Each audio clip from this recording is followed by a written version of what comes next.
think people are tired of all this? Or are we afraid that we're at such a broken point now that some Republicans may go work with Democrats? That's already taken place. That is what put us in this place. All right, in our spotlight, Congress spiraling further into chaos. That was former House Speaker Kevin McCarthy emphasizing that the GOP conference is, quote, in a bad place. Majority Whip Tom Emmer picking up Speaker nomination and then dropping out of the job just hours later. ABC News is now learning that roughly 26 Republicans voted against him in this closed-door vote. So I want to bring back my panel. Mike Muse, John Katko, President of Next Gen America, Christina Sinsoon-Ramirez, and LZ Granderson. Thank you for being with us. So, John, as we start here with you, obviously so many eyes have been on the GOP and their struggle to band together and choose a speaker. I'm almost afraid to talk to you about this today because I know you've been so frustrated. It's the very definition of insanity. It's the very definition of insanity, doing the same thing over and over again, hope for a different result. The fact of the matter is there's a certain element of our party, the Republican Party, that will not under any circumstances agree to anything. They don't know how to get to yes, and this is manifesting itself right now. And I think we're at the point where we really do need to look outside the party. We do need to have some Republicans get some guts and work with Democrats and put someone in there for the sake of the country. That would be the best lesson in the world to teach the far right. But the bottom line is, I don't even recognize this party because this is not the party that Ronald Reagan championed or most Republicans, because it is compromised no matter what. There's no compromise here. It's their way or the highway, and it's just not working. I've heard that a lot, that people no longer recognize the grand old party. Christina, I heard you, or I saw you, I should say, nodding your head as he was talking about getting Democrats involved here. What do you say? Well, I mean, again, Hakeem Jeffries is the Democratic minority leader, has won more votes than any Republican that's gone up for election of their own party. A moderate can't win right now.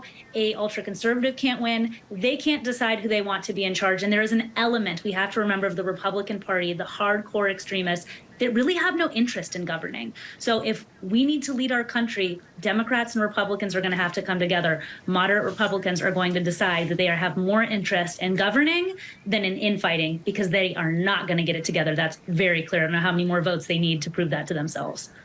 And LZ, we know that Trump has his fingerprints everywhere. He recently said that voting for Emmer would be a huge mistake. The timing on his statement was really everything. What do you make of him trying to consistently influence these people? Well, first, I'm not sure if his fingerprints are everywhere because of all the ink from all the indictments or because he's trying to influence this election. But either way it goes, you're right. He's all over the place. Listen, this isn't about, conservative values versus liberal values. This is about pledging allegiance to Trump versus trying to govern. When you look at some of the bad actors within the GOP, they all pledge allegiance to Donald Trump. They don't want to upset him. And so this is what we have here.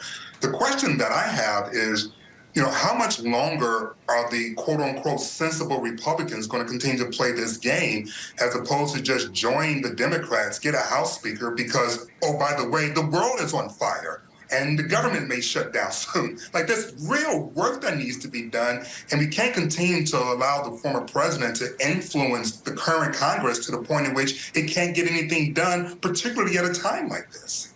Right. And Mike, you and I talk about the world watching all the time here, and this speaker race seems to always give us a new twist. What is the GOP revealing here to the nation and to its constituents as we now have a fourth candidate here? That was a fourth candidate forum we'll be going through in 3 weeks.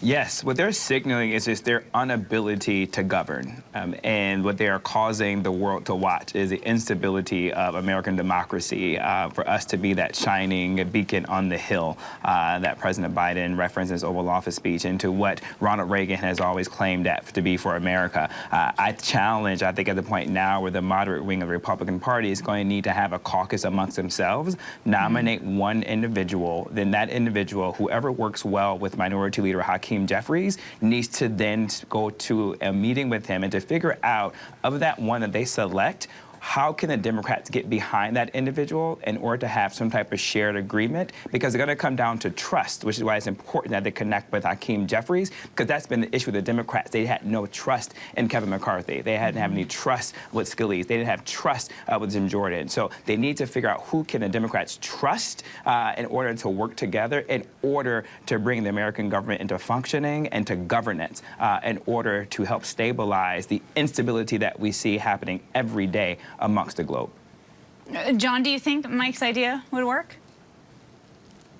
I think any idea would work at this point, because what they're doing now is really the Republican Party's becoming a party of personality instead of a party of principles because of Trump. And unless until he's in the rearview mirror in the political arena, I think the party's going to continue to struggle. And Kana, with what Katko just mentioned, I'm looking at Lawler. I think that he has a voice in this conversation as one of the moderate wing of the Republican Party coming from a blue state like New York. I think, and that is Hakeem Jeffries' home state. I think there could be a there. I don't know what the there is, but I believe there could be a there. It's questionable if he could get that support, though, from those far-right Republicans, as we know. Mike Muse, John Katko, Christina Cincin-Ramirez, and LZ Granderson, thank you. Hi, everyone. George Stephanopoulos here. Thanks for checking out the ABC News YouTube channel. If you'd like to get more videos, show highlights, and watch live event coverage, click on the right over here to subscribe to our channel. And don't forget to download the ABC News app for breaking news alerts. Thanks for watching.